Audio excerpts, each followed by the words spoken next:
बिस्मिल्लाहिर्रहमानिर्रहीम। अस्सलाम वालेकुम दोस्तों, मैं हूं आप लोगों का होस्ट ज़ाहिद सिंधु और आप मेरा इस वक्त यूट्यूब चैनल देख रहे हैं पंजाब विलेज रंग। दोस्तों, जैसा कि आप लोगों को पता है कि हमने बुज़ुर्गों का इंटरव्यू का एक सिलसिला स्टार्ट किया हुआ है कि हमें ये मुल्क किस तरह मिला, कितनी मुश्किलात हमें आई। तो हम जो लोग जिन्होंने अपनी आँखों से बनता हुआ पाकिस्तान देखा है तो हम उनके इंटरव्यूज़ करते हैं। तो आज मेरे साथ मोहम्मद सईद जो कि सूबेदार भी रहे हैं, तो आज हम उनसे बातचीत करने जा रहे हैं। उम्मीद करते हैं कि आप लोगों को हमारी आज की वीडियो पसंद आएगी। अगर आप हमारे चैनल पे न्यू हैं तो हमारे चैनल को लाजमी तौर पे सब्सक्राइब कर लें ताकि इस तरह की नई वीडियो आप लोगों तक बार वक्त पहुंच सके। तो चलते हैं आज की वीडियो की तरफ। अस्सलाम वालेकुम। वालेकुम अस्सलाम। सही साहब, क्या हाल हैं? ठीक ठाक हैं जी। अच्छा, आप ये बताएं कि जब पाकिस्तान बना तो आपकी एज क्या थी? उस वक्त कुछ 7-8 साल मेरी उम्र थी। अच्छा, आप किस बिरादरी से तल्लक रखते हैं? मैं राजपूत बिरादरी से हूँ जी, और मेरा गांव बलियाली था जी, और तहसील हांसी ज़िला हिसार था। तूर राजपूत हूँ। आगे इनके आगे वो सब कास्ट होती हैं, को तूर राजपूत, को पुआर राजपूत, को चौहान राजपूत। मैं तूर राजपूत हूँ। और इसमें इस गोत की सबसे बड़ी खूबी ये है कि दिल्ली पे 23 पुश्त इसकी हुकूमत लगातार रही है। इसमें कोई किसी का एतराज़ नहीं है। दिल्ली के ऊपर 23 पुश्त इस गोत की हुकूमत रही है। अच्छा सही साहब, आप ये बताएं कि आपके वालिद साहब और आपके दादा साहब क्या करते थे वो इंडिया में? मेरे वालिद साहब आर्मी में हवलदार थे, इंडियन मिलिट्री पुलिस के अंदर हवलदार थे। मेरा दादा जो था वो रिसाला के अंदर जो टैंक रेजिमेंट होती हैं वो वर्ल्ड वार फर्स्ट के अंदर भर्ती हुआ था। और मेरा जो वालिद था वर्ल्ड वार फर्स्ट के बाद भर्ती हुआ 1928 में, और 1947 तक उन्होंने तकरीबन 20 साल तक नौकरी की। और उस वक्त वो हवलदार थे जब रिटायर होकर पाकिस्तान में आ गए। अच्छा, इसका मतलब आपका पूरा ख़ानदान जो है वो एक मतलब कि आर्मी से रिलेटेड है। तो आपके जो बेटे हैं वो भी आर्मी में हैं या वो नहीं गए? मेरे पास मेरे 2 बेटे हैं, लेकिन वो मैं ये समझता था कि मेरे घर पे इतना कारोबार है कि अगर इनमें से उनकी वालिदा की भी यही कोशिश थी कि चलो ये बाहर ना जाएं, अगर ये चले जाएंगे चलो घर का कारोबार रह जाएगा, जैसे माओं की शफ़क़त मोहब्बत होती है। वरना कम से कम मुझे इतनी पार्टिसिपेशन करनी चाहिए थी कि एक बच्चे को मैं ज़रूर आर्मी में करा देता। अच्छा सही साहब, अब हम बात करते हैं कि जब पाकिस्तान बना तो आप लोगों ने तो अपनी आंखों से बनता देखा। हमारे जो बुज़ुर्ग हैं वो उन्होंने बड़ी कुर्बानियाँ दी इसमें। तो आप ये बताएं कि कितनी मुश्किलात से हमें ये मुल्क मिला है? मुश्किलात का तो जी कोई अंदाज़ा मैं बता ही नहीं सकता हूँ। एक तो वो हमसे तादाद में ज़्यादा थे, दूसरा सियासी लीडर उनके पास थे तो हमारे पास भी, लेकिन वो बहुत ज़्यादा थे। शहबाज चंद्र बोस था, उसके बाद गांधी जी था, नेहरू वगैरह थे, और वो बड़े स्टेबल थे। ओवरऑल देखा जाए तो मुसलमानों की निस्बत हिंदुओं में तालीम भी ज़्यादा थी, ओहदों पे भी ज़्यादा वही फायज थे। मुसलमान तो इवन कोई प्राइमरी टीचर या पटवारी उस वक्त नहीं होता था। तो इस लिहाज से फिर बड़ी मुश्किलात का सामना करना पड़ा। पहली जद्दोजहद तो उनकी हमारी मुश्तरका थी कि अंग्रेज़ों को इस मुल्क से वापस भगाया जाए। लेकिन जब हमने 2 कौमी नज़रिया पेश किया है उसके ऊपर वो हमारे दुश्मन हो गए। उन्होंने कहा ये आप क्या करने लगे हैं, आप दूसरा मुल्क बनाने लगे हैं।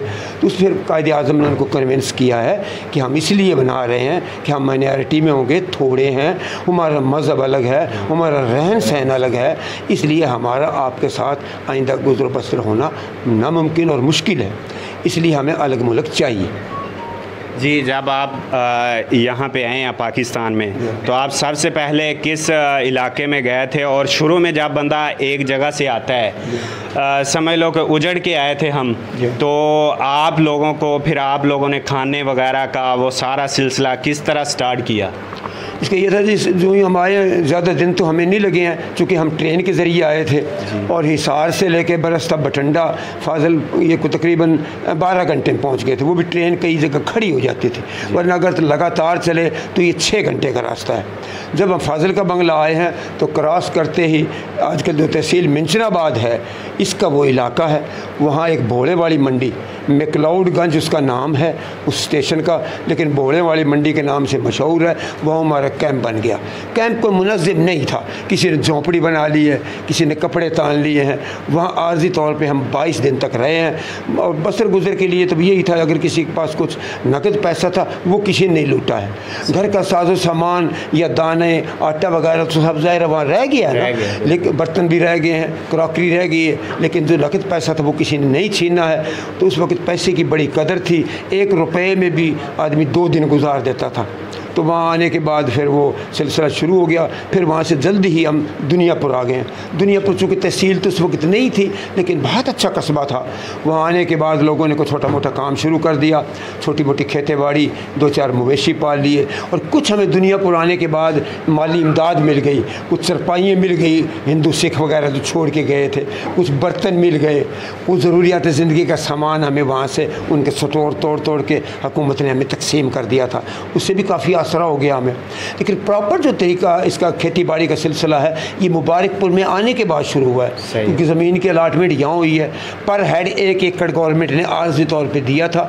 हाँ, किसी की ज़मीन वहाँ है या नहीं है, तो उसके बाद फिर 1 साल के बाद कागजात आना शुरू हो गए हैं। उसके बाद फिर जितने जिसके यूनिटों में तकसीम हो गया था, इस आदमी के 500 यूनिट हैं, इस आदमी के 2000 यूनिट हैं ज़मीन को, या फिर 52 यूनिटों का 1 एकड़ हमें मिला है। जबकि दुनियापुर के अंदर हम रहते तो 5 यूनिट का 1 एकड़ होता। इसका मतलब ये है कि तकरीबन 10 गुना रकबा हमारा यहाँ कम बना है। लेकिन ज़मीन एफिशिएंट ज़रूर है। यहाँ खेती बाड़ी के लिहाज से 12 महीने की नहर है और आते ही खेती बाड़ी का सिलसिला शुरू हो गया था। और आजकल यहाँ बिजली के ट्यूबवेल वगैरह भी लग गए, नीचे का पानी भी इसका सही है। अच्छा, आपने बताया पहले इंटरव्यू से पहले कि आप एक किताब भी लिख रहे हैं, तो आप हमें ये बताएं कि ये जो बंटवारा हुआ है ये कौन कौन से इलाकों का हुआ है और किस तरह हुआ था, ये सारे हमें बता दें। बंटवारा ये था जी, ये 4 सूबे हमें मिल गए थे, एक सरहद, एक सिंध, एक बलूचिस्तान और पंजाब का कुछ हिस्सा। अब चूँकि जहाँ हम रह रहे थे वो भी पंजाब था, इधर सादकाबाद से लेकर पंजाब शुरू हो जाता है। तो उन्होंने एक हद मुकर्रर कर दी, जो कि जैसे कि आप वाघा बॉर्डर आप देख रहे हैं, इसके उस तरफ वाले दरियाए जमुना तक के जो मुसलमान थे वो इधर आ गए हैं, और सादकाबाद से लेकर वाघा तक जितने हिंदू या सिख थे वो उधर चले गए हैं। जहाँ तक ताल्लुक 3 दूसरे सूबों का है, उनका कोई तकसीम नहीं थी, उनका कोई पार्टीशन नहीं थी। जितने हिंदू थे वो हिंदू उतने ही हैं, जितने सिख थे वो भी यहीं रह रहे हैं, पर उनका तबादला नहीं था, सिर्फ पंजाब का तबादला था, पंजाब टू पंजाब। मगरबी पंजाब से लोग चले गए और मशरक़ी पंजाब से लोग आ गए। अच्छा, मुसलमानों का मुतालबा था और अल्लाह ताला ने वो पूरा भी किया कि अलग हमारा एक मुल्क हो। तो क़ायद आज़म साहब के साथ कौन कौन लोग थे और कौन जो थे उनकी मुखालफत कर रहे थे? देखो जी, उनकी काफ़ी लोग, ये उलमा कराम जो थे, आज तो खैर भी उनकी बातें भी हमें को ठीक नज़र आती हैं। उन्हें कहा था कि ये आप जो कर रहे हैं ना, इसमें एक नुकसान आपको आ सकता है। उलमा कराम कहते कि आप अक़लियत में तो हैं, लेकिन आप भी चले गए तो जो थोड़े से मुसलमान उधर UPCP में रह जाएंगे वो तो मज़ीद अक़लियत में चले जाएंगे। ये उनकी लॉजिक थी। वरना तो अभी देखो ना, एक मौलवी को, आलिम को आप कहेंगे यार ये तो बगावत, आप ऐसा काम क्यों कर रहे हैं। उनका ये स्टैंड था कि मुझे ये बताएं, अभी भी अक़लियत में हैं, और अगर इतने लाख आदमी वहाँ चले गए, करोड़, तो ये तो और थोड़े मुसलमान यहाँ रह जाएंगे, लिहाजा तो बिल्कुल ही मारे जाएंगे। इस लिहाज से कुछ उलमा कराम ने की थी, सब ने तो नहीं की थी, कुछ उलमा कराम ने, कुछ और दानिशवर लोग थे उन्होंने की थी। लेकिन चूँकि क़ायद आज़म का एक बहुत बड़ा मिशन था, वो लेकर उसको उनको इनहेरिट हुआ था इलामा इकबाल की तरफ से, सर सैयद अहमद खान की तरफ से, वो उसको कैरी आउट करके लेके आ गए। गोवा क़ायद आज़म को भी बड़ी तकलीफ़ें उठानी पड़ी। ख़ुद वो TB के मरीज़ थे और उन्होंने ये ज़ाहिर नहीं किया कि मैं ट्यूबरकुलोसिस का मरीज़ हूँ। और याद रखें, सन 51 से पहले दुनिया में TB का इलाज नहीं था, जैसे कि आजकल कैंसर का नहीं है, because streptomycin was discovered in 1951। इसकी पहली दवाई जो थी स्ट्रेप्टोमाइसिन वो 1951 में बनी है। क़ायद आज़म की वफ़ात 1948 में हो चुकी थी, लिहाजा वो बेचारे इसी तरह बीमारी की हालत में वो फौत हो गए। उसके बाद लियाकत अली ने टेक ओवर किया, वो हमारे सबसे पहले वज़ीर आज़म बने। इसी तरह बतदरीज फिर सिलसिला चलता रहा और लीडरान आते रहे, हत्ता कि आज इमरान खान की हुकूमत है और आपके सामने ही है। जी बिल्कुल।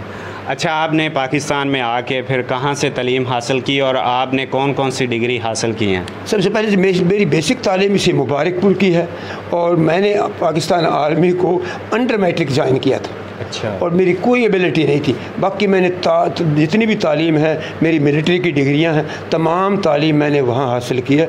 और अल्लाह के फजल व करम से मैं अपने अफसरों के अलावा बाहर के अफसरों को भी पढ़ाता रहा हूँ, और अंग्रेज़ी में बड़ा फ्लुएंटली मैं लेक्चर दे सकता हूँ किसी सब्जेक्ट में या किसी मौजू पे भी। अगर आप लेना चाहें तो इंशाल्लाह मैं दे सकता हूँ। इस इंटरव्यू में मेरी कोशिश थी, लेकिन चूँकि आप कहते हैं कि इसमें तो उर्दू का ही बड़ा मसला, लोग उर्दू ही नहीं समझते हैं, अंग्रेज़ी तो नहीं समझेंगे। बहरहाल वहाँ मैंने बहुत डिग्री हासिल की हैं। मैं कमीशन से भी रह गया था। एक दफ़ा मैंने कमीशन अप्लाई किया, आई वॉज हवलदार, जबकि 71 की वार शुरू थी, लेकिन उसमें अनफॉर्चुनेटली वो ढाका फ़ाल हो गया। मैं वो फील्ड कमीशन था और वो पोस्टपोन हो गया, मैं नहीं बन सका हूँ। दूसरा चांस मुझे ज़ियाउल हक़ के दौर में था, आई वॉज सूबेदार दैन, और उसमें वो सूबेदार से भी कमीशन मिलता था। फिर मैंने कहा छोड़े, अभी सूबेदार में लेफ्टिनेंट में कोई फ़र्क नहीं है। Then I got premature retirement on 22 years of my service in 1985। 1985 में मैं थोड़ा सर्विस से पहले ही रिटायर होकर अपने घर आ गया।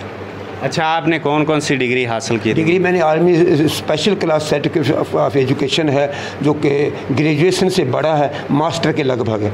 और उसके बाद मिलिट्री साइंस की है। मिलिट्री साइंस भी जो है उसमें मास्टर ही समझ लें, तो 2 तो मैंने ये मास्टर्स हैं।